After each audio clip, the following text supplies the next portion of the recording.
Dungeons and Ruins is the latest installment in Kobold Press's new Campaign Builder series. Dive deeper with this step-by-step guide to building dusty vaults and lost tombs ripe for exploration in your Tales of the Valiant and 5th edition games. Within its pages, you'll uncover the tools to create memorable dungeons, lost cities, and haunted barrows, all with secrets to uncover and treasures to be won. With exciting character options, deadly new traps and hazards, ready-to-use curses, monsters that do more than wander, and a horde of new options for your Game Master's bag of tricks, the magic of delving into the unknown returns to your tabletop games.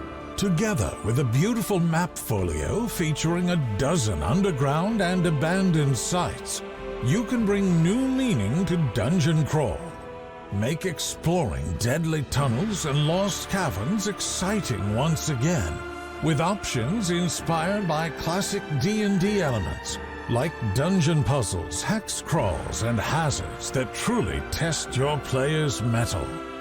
Epic stories come to life with new druid, cleric, and mechanist subclasses for players, plus options for the talents, gear, and magic to survive their valiant journeys into the darkness of Dungeons and Ruins. Explore the unknown in your games with Campaign Builder, Dungeons and Ruins, available now on Kickstarter.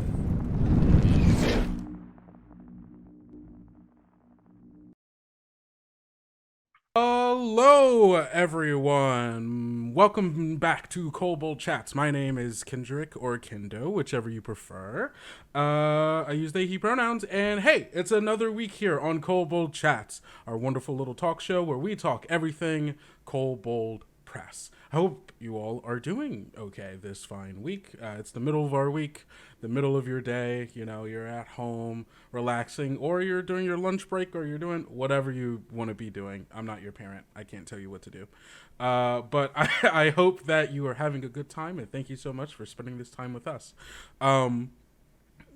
If you didn't already know, it's the Kickstarter launch week for us here at Kobold Press. Campaign Builder Dungeons and Ruins is live now on Kickstarter. Not just live, funded on Kickstarter. We funded in an hour, everyone. And like, that's thanks to a lot of you and so many people. Actually, hold on. Let me check how many, where are we at right now? Where are we at on the Kickstarter? We are at $119,000 right now. I'm sorry. As I said it updated. $120,000. 1,496 backers, and we still got 28 days to go. We still got basically a whole month of February to go for us to be able to reach some of those other stretch goals. Just in funding and getting to 50K, we have already unlocked the form fillable dungeon tracker, which is just like a little character sheet for your dungeon, which is so useful. There's so many things you have to manage in dungeons, monsters, traps, all of that. If it's all just on one sheet, it's just so much. It's a character sheet. It's just like with the character, what your players are using, except for it's for you, the GM, to keep all that stuff on one little thing. And hey, we already got that. And when we hit 100,000, we got the Pro Design Seminar. So similar to all of our other Kickstarters, and kind of like what we're doing here, we're bringing in the designers for Dungeons and Ruins. So we have Brian Suskind, Tom Cardos, Steve Winter, and Aaron Roberts. That's going to be on May 17th. So if you back, you get access to this design seminar, diving even deeper into the philosophy of how they approached making Campaign Builder Dungeons and Ruins. At 150K, we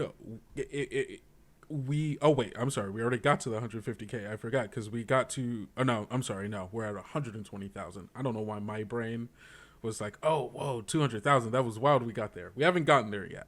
I don't know why my brain did that. But We're at 120,000, so that's just a hop, skip, step, jump away from 150,000, in which we will unlock the Dungeon Tables PDF for backers who have chosen to back $29 and up.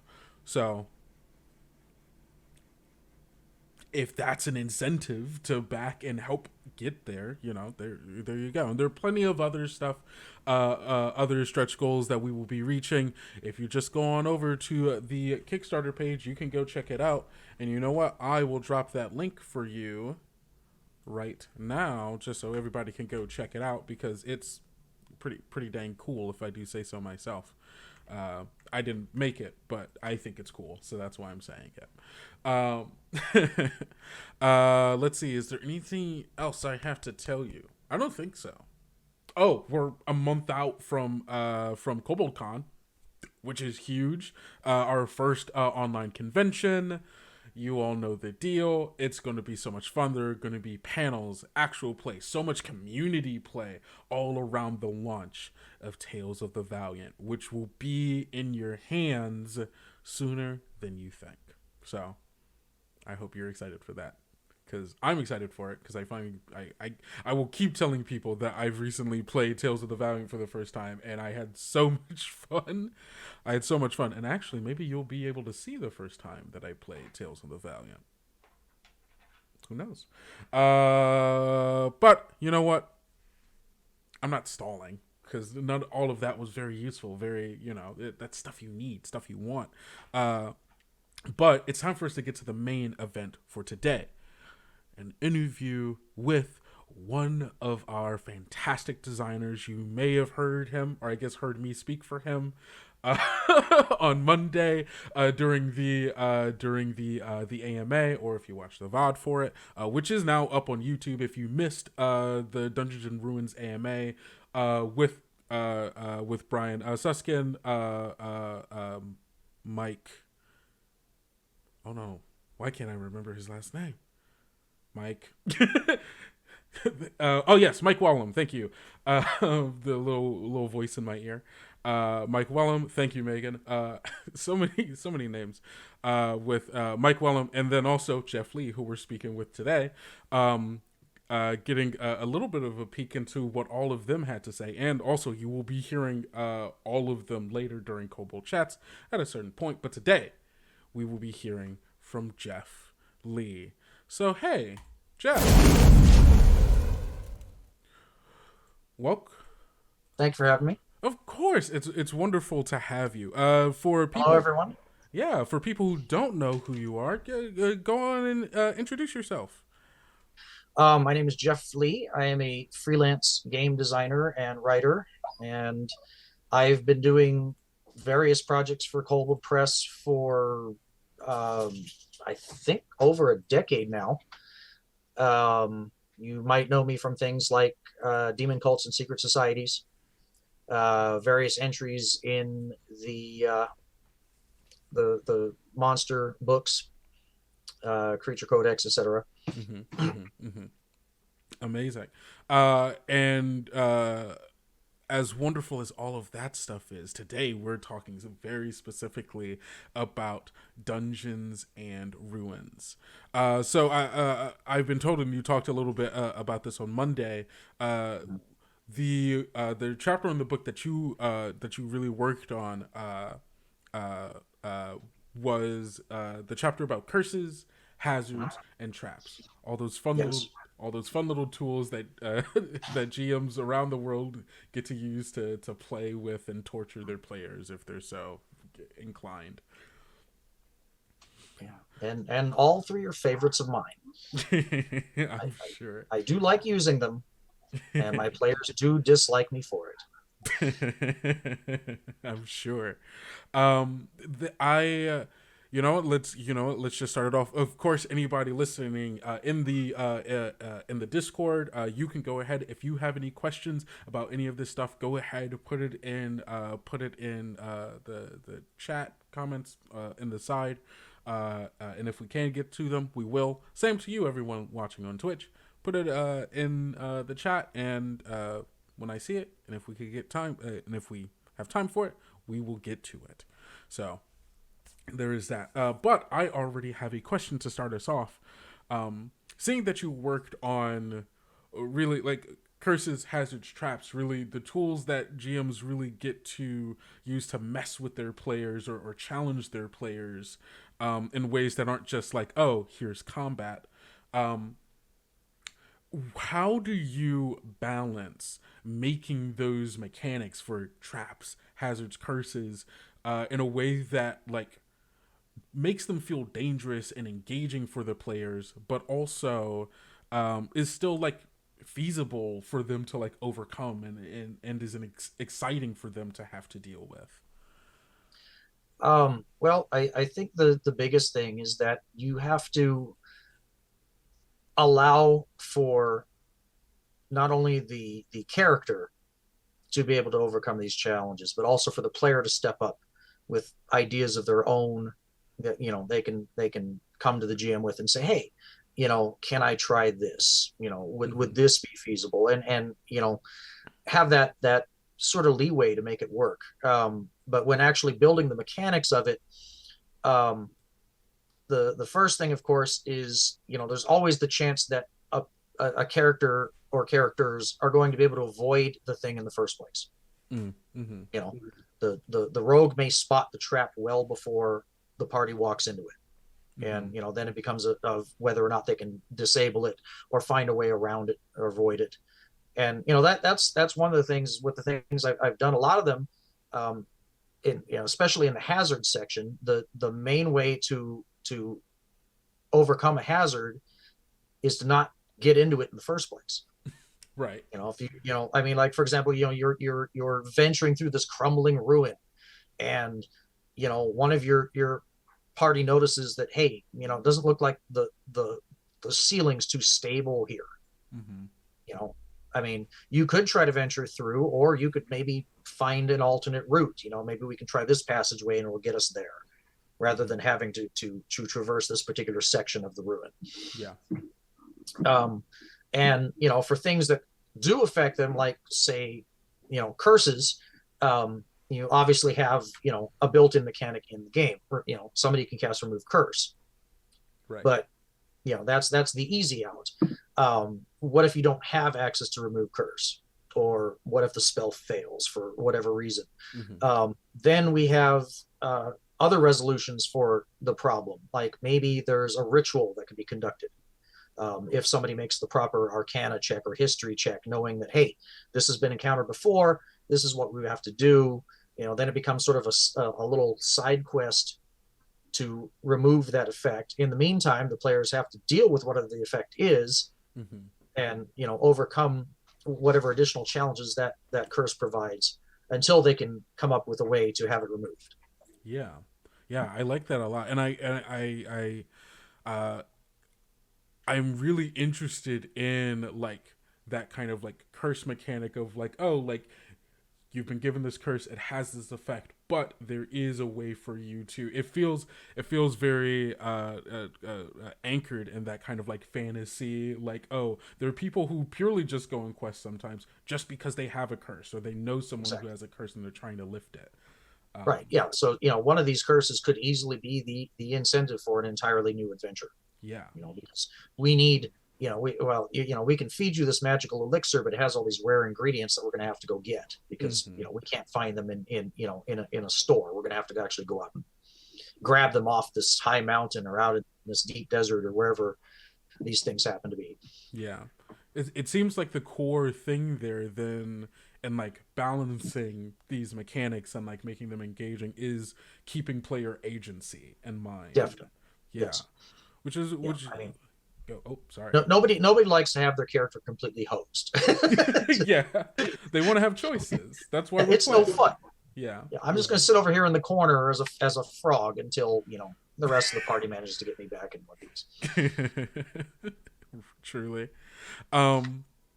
Going on to talking a little bit about or actually like looking through it, like not even like curses definitely give us like bits and pieces of like ways to like go on like quests and adventures, but it seems like traps and hazards also have the potential to have these kind of little story beats to them, or like environmental storytelling of like I think you mentioned in our talk on Monday about like finding people who have already triggered traps before, and like and finding like hinting that other people have come through here before, have Right. either failed or succeeded. How do you in your own like running of games, you know, try to instill a bit of story in the and like traps and hazards that otherwise could just be like a bump in the road for characters? Well, the traps, like we've always, like we discussed during the AMA, is, there are reasons those traps are there. Okay, Mm-hmm. those are intentional obstacles that have been, placed, perhaps not with a specific party in mind, but in general to ward people off. And um, especially with mechanical traps, there are going to be telltale signs. Mm-hmm. If you have, say spears or darts that shoot out of the wall, there are going to be holes. They might be disguised in statues or carvings, but there are things that the players can look for. They can use those perception checks, those investigation checks. Mm-hmm. If they have backgrounds that might give them some sort of insight into something, like let's say one of the characters is like a distant descendant of the person who originally created the dungeon or the ruin of the castle they're going through. Mm-hmm. They might have some lore, some old stories that have been passed down that might help them. um, Yeah. that's one of the things I like to do is allow a character's backstory uh, to inform and advance the campaign, Yeah. to make them feel like they're in the midst of things. They're actually a part of the mechanics of the world around them. Yeah, that's really cool. We have a question here from Rawlings Warren. Are you a Grimtooth's trapped type of guy, or more of a moderate? Just read a couple of trap books. One leaning on making a theme through your traps and environment, full trap dungeon. The other was a more of like a practical list of trap effects or rooms. um I can't lie. I am a big fan of the old Grimtooth traps. There were some nasty things in there. But at the same time, I try to lean away from that adversarial GM versus the players, Mm-hmm. you know, um, model of gaming. I mean, I'm there to help, the characters play out their story. Yeah. I'm not there to kill them off unless we've all agreed this is a dungeon that's going to kill you off. Get ready, have like 6 other characters ready to roll in case the first one gets snuffed really quickly. Mm-hmm. But at the same time, again, you have to think when designing, what are the reasons the traps are here? Is this, I mean, were the traps put here when like in a ruin? The traps may have been there when the place was actually a intact, viable building of whatever it was, whether it was a castle or a manor or a wizard's tower, and maybe they didn't want to be killing people, Mm-hmm. in their tower. Maybe the tower was in a city and there were laws that you can't just murder people with traps.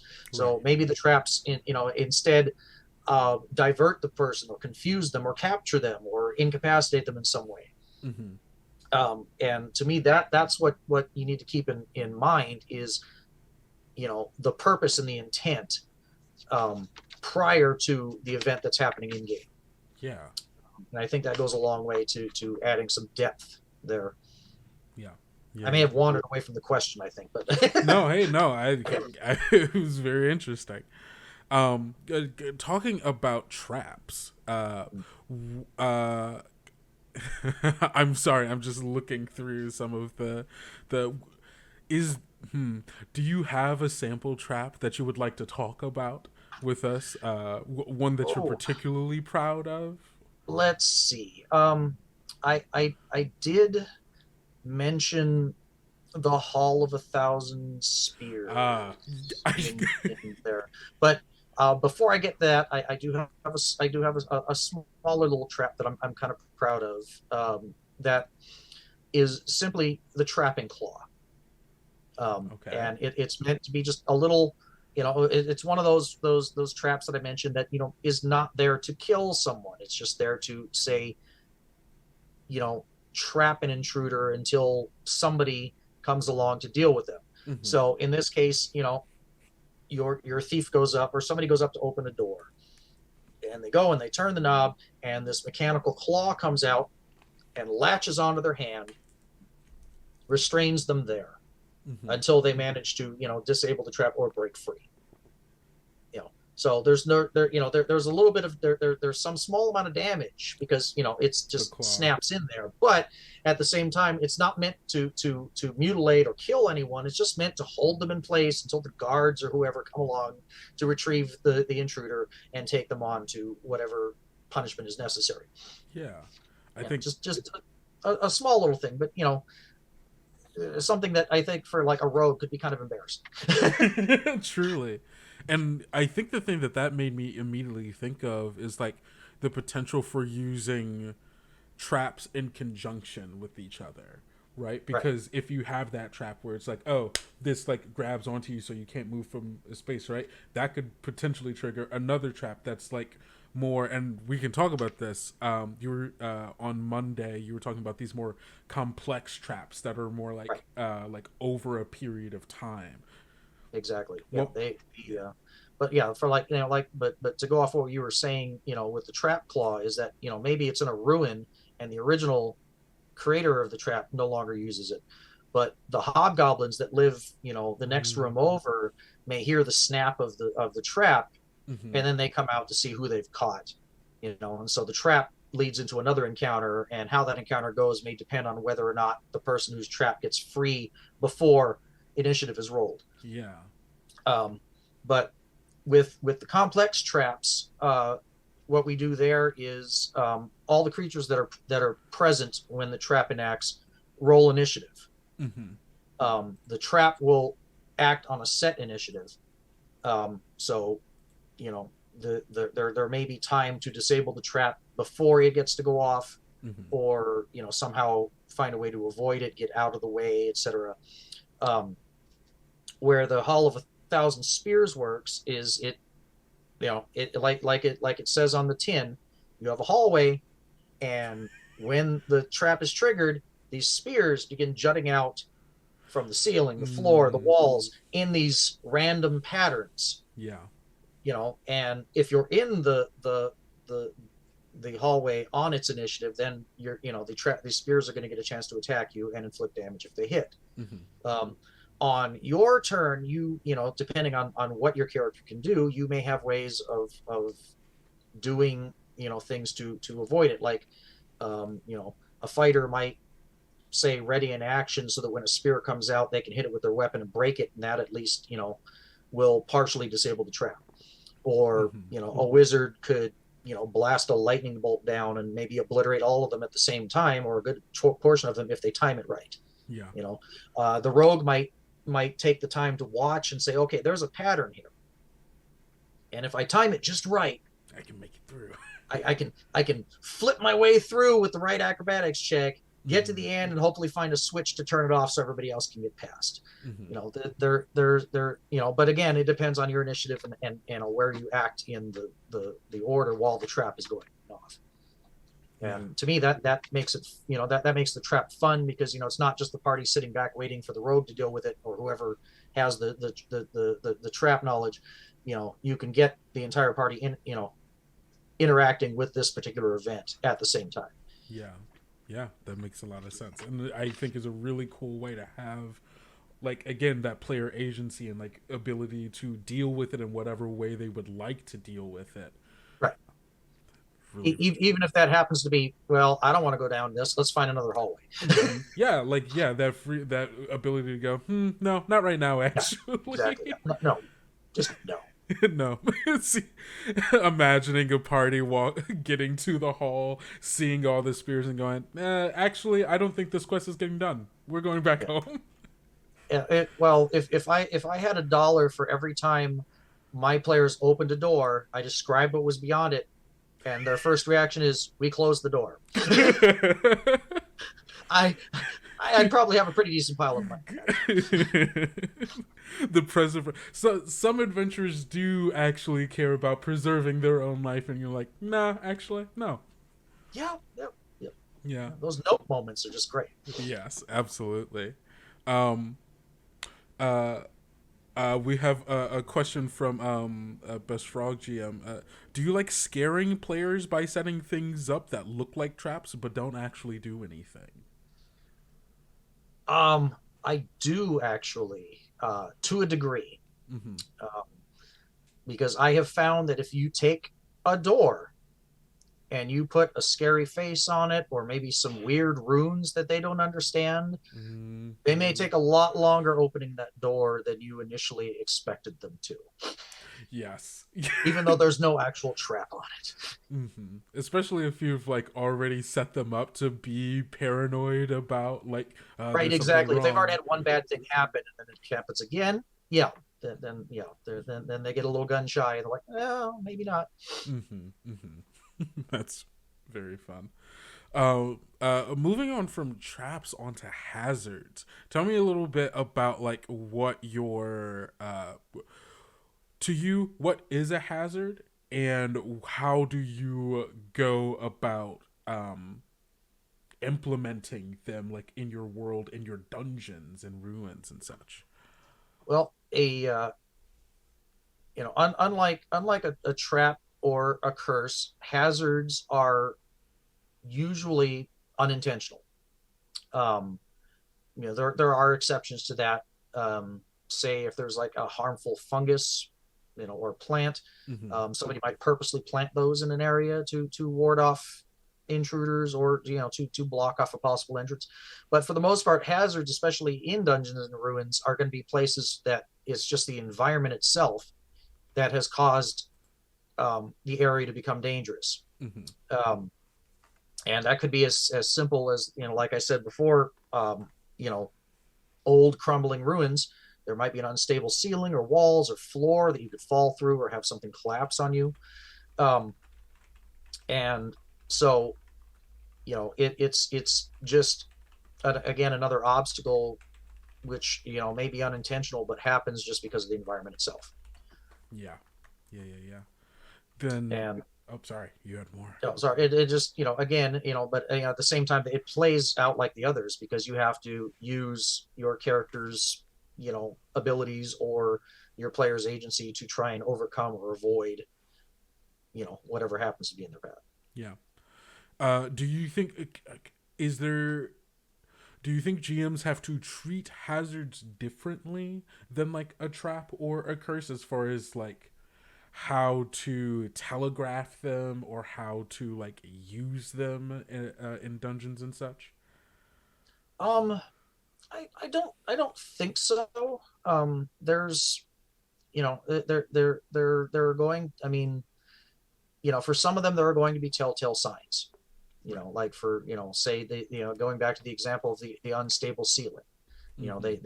The PCs may have a chance to notice, uh, an unusual amount of debris on the floor in the area, Mm-hmm. or if they have good enough light or somebody that can actually get up there, they can see the fractures and cracks in the ceiling, or the big roots that have grown through, twisted and weakened the stonework, or whatever it happens to be. Mm-hmm. um, and again, there are probably going to be multiple ways to overcome a hazard. Yeah. The easiest of which, avoid the area, find an alternate route. But again, since we're talking Tome of the Valiant, magic is going to play a big part.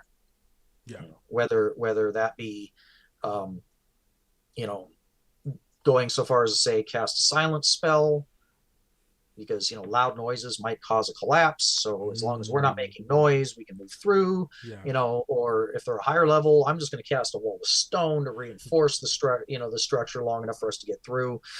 Yeah. Whatever that happens to be. Or again, mundane solutions work. It's like, well, all right, I can pick. We'll be safer near the wall, or whatever it happens to be.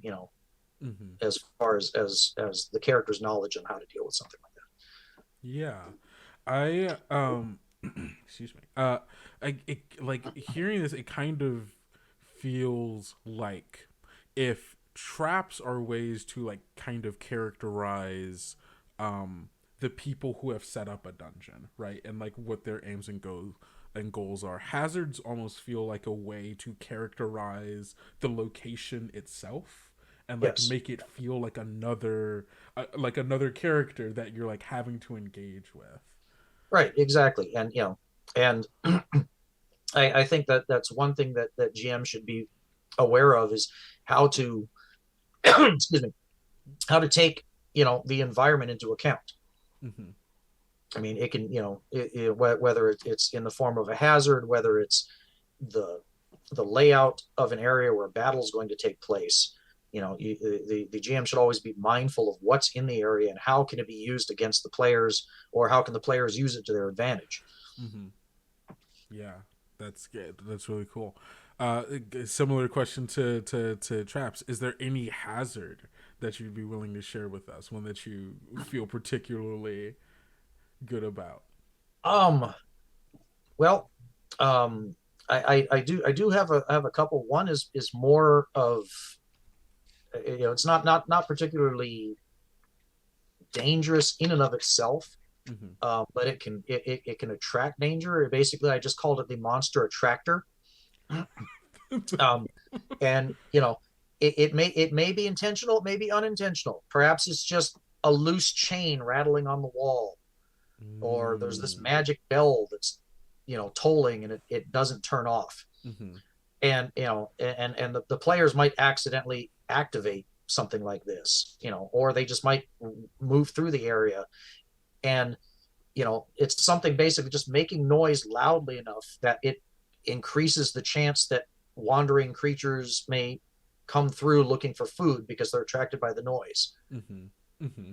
And this would be a good place to a good something to put in a place. Let's say the players are really the characters are really in need of a rest, and we got to find a spot to rest. And we found the perfect place, except there's water running through, and there's this piece of metal up there that's getting hit by the water, and it keeps slapping against the wall and it's making a lot of noise. So we're gonna have to get somebody up there to pull that down, or stop the water, do something to stop this noise so that we're not attracting monsters to interrupt our rest. Yeah. Oh, that's fun. That's fun. The other thing, and again, this is something that deals with what the background of a place might be, but it's necrotic dust. Ooh. And basically, you've got a place where you've had, say, decades or maybe even centuries of necromancy being performed in a place, and the presence of undead have left this area tainted with dust from the remains of thousands of undead bodies over time. And excuse me, I have a cat in the way. You're so good. No one's gonna be upset by a cat. All right. Yeah. Speaking of wandering monsters,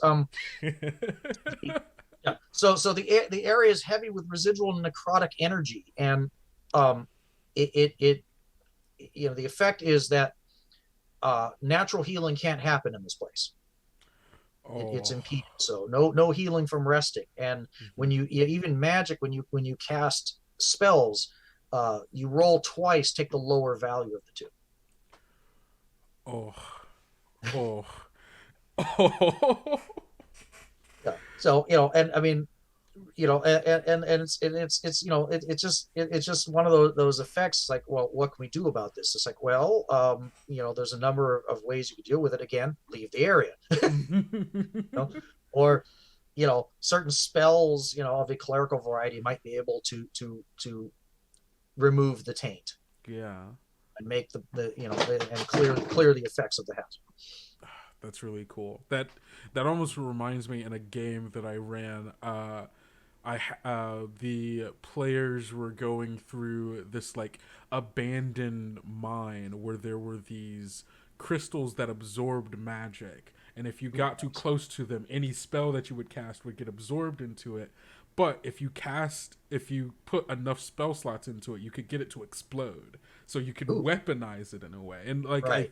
I and like that like also feels like something you could do with that, where it's like, yeah, you can't, like, your healing is weakened, but also any creature or monsters who, like, a troll with like natural healing sounds like it would also get impeded by that.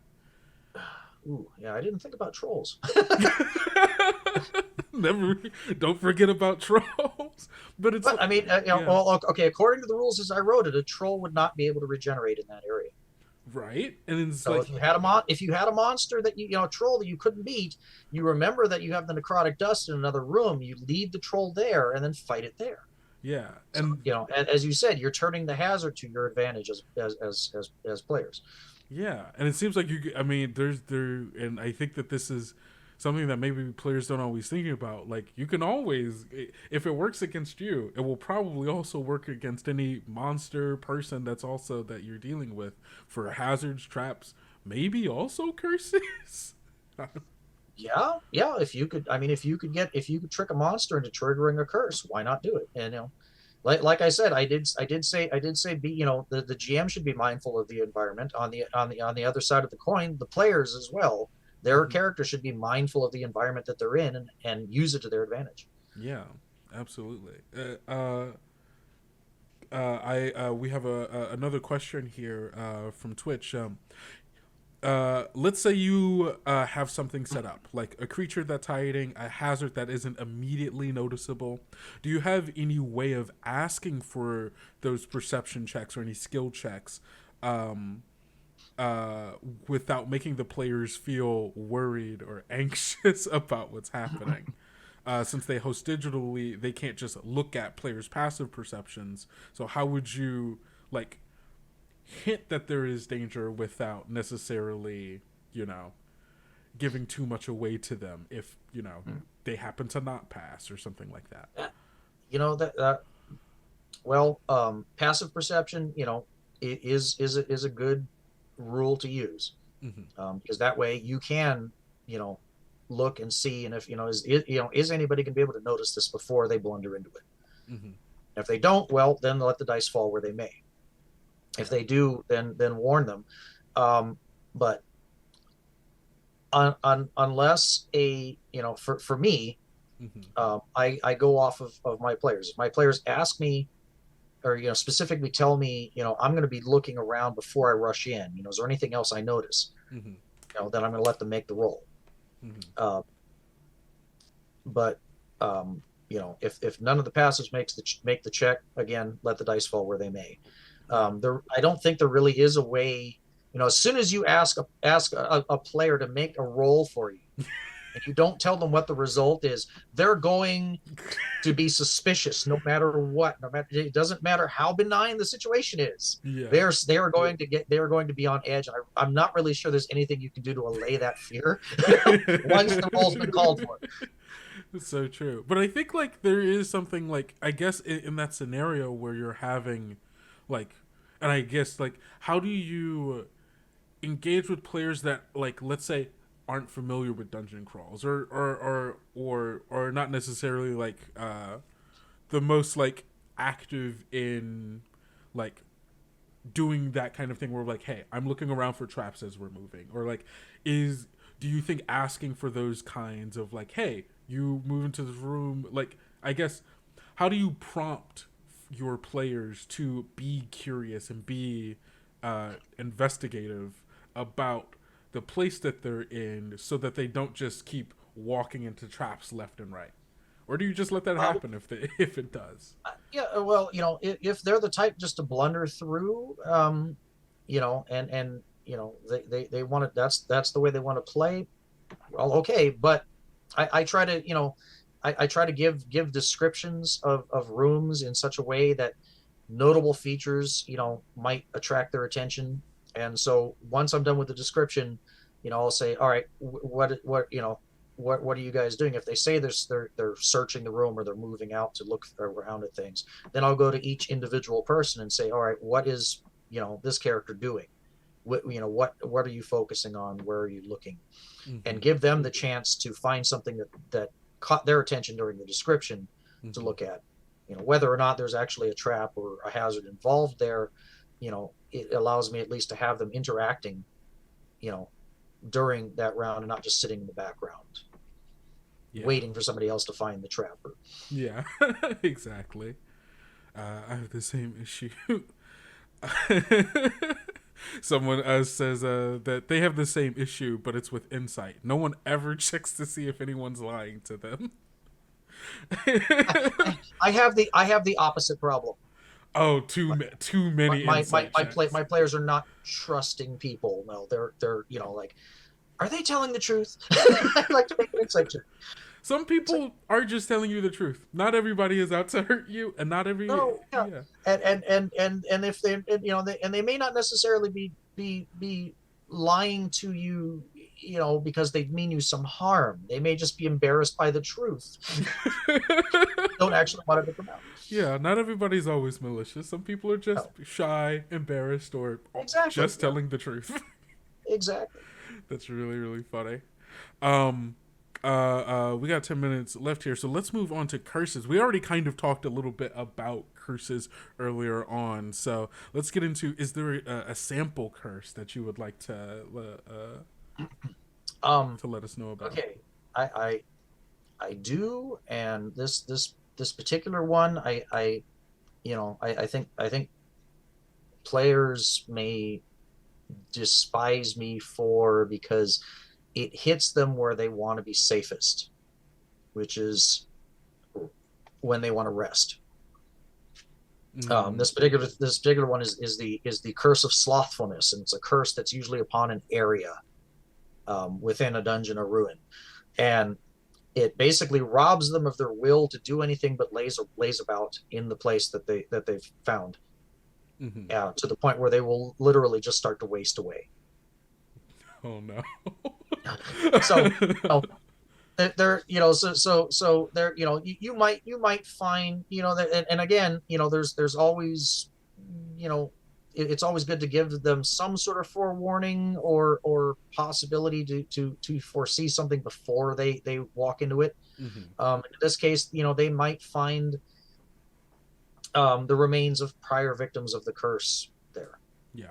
So, it's like, okay, we found a safe place to rest. Oh, but there's some bodies here, or, bones. And, it's like, all right, well, how did they die? It's like, well, no clear sign as to how they died. Yeah. It appears that somebody just laid down here and expired. There's no signs of violence. And they're like, all right, well, then maybe it's okay. But once you've rested at least an hour in this area where the curse is, you lose all motivation to leave. So you just kind of, so you actually have to start making saving throws, and if you fail the save, you're like, all right, maybe we should stay here just a little bit longer. It's kind of nice, the rest is good. And they keep finding, and role play wise, they just keep finding excuses to not leave the area, to the point where they may run out of food and water, but they don't want to go. Right. Like, it's okay, we'll figure it out, we'll just lay here a little longer. Yeah, I'm interested in that, like, because that, I can think of two ways of like running that, right, of just being very explicit of like, okay, this is what's happening, this is how your characters is feeling. But I could also see a very fun way of like secret message to that player, hey, this is what you're feeling, and just letting them play that out and seeing how the other characters play with that. That's so much fun. That would work, yeah. I mean, especially again, like you said, if somebody fails to save but the others don't, let them, and that would be great if you had somebody with like a high charisma, like a bard, coming up with these wonderful ways. Oh, it's fine. Trust me, I got a plan. We're gonna wait, hold on. I've got another song. Come on, just sit down and listen. Yeah. Isn't it real nice over here? Exactly. It's like, and that's another way for people to actually start keying in on, okay, I think something's wrong with him. Maybe we should help him out, or why does she want to stay here so long? I don't understand. I could also I'm also saying like seeing that same curse in different kinds of location. Like you could do like an idyllic, like, oh, there's like this, like there's this grove where there's like this nice river and trees, like it looks really beautiful, and for some reason you want to stay. But then also like terrible dungeon with like skeletons locked up on chains on the wall, and then for some reason someone's like, I just kind of want to oh wow, man, these really fit my wrist really well. And everyone's like, whoa, what are you doing? Just hanging around. Just hanging out, you know. You should, hey, there's some free chains over there if you want to try. Pull the skeleton out, it'll be fine. Yeah. Lots of different ways to characterize curses, especially based on how they're given and like where they're given, it seems. Right, exactly, yeah. And in some cases you're going to have curses on areas, you know. If you you know, and the trigger being you enter that area, that's when the curse takes effect. Others, it might be, say, curses on an object. If you take it, then the curse enacts. You know, or a creature might pronounce a curse. You know, that's one of the things that you know, for me, from like mythology, you know, that idea of that death curse, that last gasp. You know, it's like, oh, you've killed them, but they with their dying breath, they've pronounced this curse upon you, and you know, well, now you've got something else to deal with. My favorite kind of curse, because it keeps that enemy or that person, just like it keeps them present in the mind of the player, because they're like, they're dead, but I still have to deal with their crap. Exactly. There's still that one little thing left. Yeah. You know, or you know, you might have you know, some powerful fiend or fey creature that you've insulted somehow, and so that's their revenge, as they throw the curse upon you. Yeah. And in that case, that, you know, the easiest way to get the curse removed might be the hardest for the players, because I find a lot of players hate to admit that their character has done something wrong, and the easiest way might simply be to apologize and make amends. Hey, I'm so sorry we killed you. Do you think you could? Well, you know, I'm sorry we raided your treasury, so here's the money back plus an extra 10%. Would you please remove the curse now? Please. I think that's such a funny way to have to deal with the curse. It's just to, like, you know, you just gotta humble yourself and go apologize. Exactly. That's so funny. Well, that is about all the time we have for today. Jeff, it's been wonderful talking with you. Likewise. Yes. If before we go, is there anything else that you're working on? Any other place that you would like for people to go if they love your thoughts and ideas? Well, where can they go to get more of that? I have a number of projects and companies that I have worked for. So if you search my name in certain sites, like say DriveThruRPG, you can find things that I've worked on that may float your boat or work in your particular game or campaign or whatever. I also have a Patreon, which has been on hiatus for a while, that I'm trying to get back into the swing of things. If you can go to patreon.com/Jeff A. Lee, that's Jeff, letter A, Lee. And I have one fun thing that I'm trying to get back into the swing of, especially if I can get some fresh people in with fresh ideas. I do a regular thing called Stat This, where people can provide me with a description or just an image, you know, that they found. And you know, and I will stat an item or a creature or, you know, whatever it happens to be based on that. That's cool. And you know, even if you back at $1 a month, you can have me do a Stat This. There's no guarantee I'll do it at $1 a month, but at the higher tiers, if you ask me to do it, it will be done. That's great. You know, you know, within the limits of my schedule. So usually I'll only take like one per month from each individual patron, so that, you know, I'm not completely overwhelmed with having to stat out all these things. Someone's like, hey, can you just stat my whole adventure, please? Yeah. The adventures, no. But if you find a weird picture of some crazy creature on the internet and go, I would like some you know, Tome of the Valiant stats for this, or whatever other system you happen to want it for, I can do it. And, you know, you know, you know, some of those are for the patrons only. Others will be provided to the public, you know, by the power of the patrons, Hmm. um, so that people can see, you know, what can be, you know, what I can offer them. Well, that's amazing. Thank you so much, Jeff. It's been a joy talking to you, and I hope I get another chance to do so. Hopefully, yes. It's been fun. Thank you. Yeah. And thank you all so much for listening to another episode of Kobold Chats. Um, if you love Jeff's thoughts on curses, traps, and hazards like I do, then you're going to want to go back. Campaign Builder, Dungeons and Ruins. We have another 28 days, and wait, okay, hold on, wait, let's see. Has anything changed? Where are we at? Where are we at right now? For we were at 120,000 and some change last time I checked. We are at $122,338. Nice. You guys are amazing. You're just absolutely wonderful. Oh, welcome in, Raiders. I'm so sorry. We are literally about to end. But if this VOD will obviously be available immediately after the stream is done on Twitch. And next week, I have another interview with another one of our amazing designers, Brian Suskind.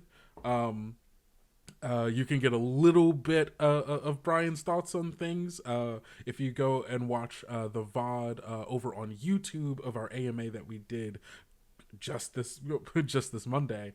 But next week, same time, same channel, and same Discord. As this. As always, I have been your host, Kendrick or Kendo, whichever you prefer. You can find me everywhere on the internet that matters at Kendo Makes Films. And you can also find me here on Kobold Chats every Wednesday, 2 p.m. Central Time. Thank you all so much, and I will see you next week. Don't forget to go out, eat enough food, drink enough water, get enough sleep, and take care of yourself. Because self-care is very important. And don't forget to love yourself and everyone around you. See y'all.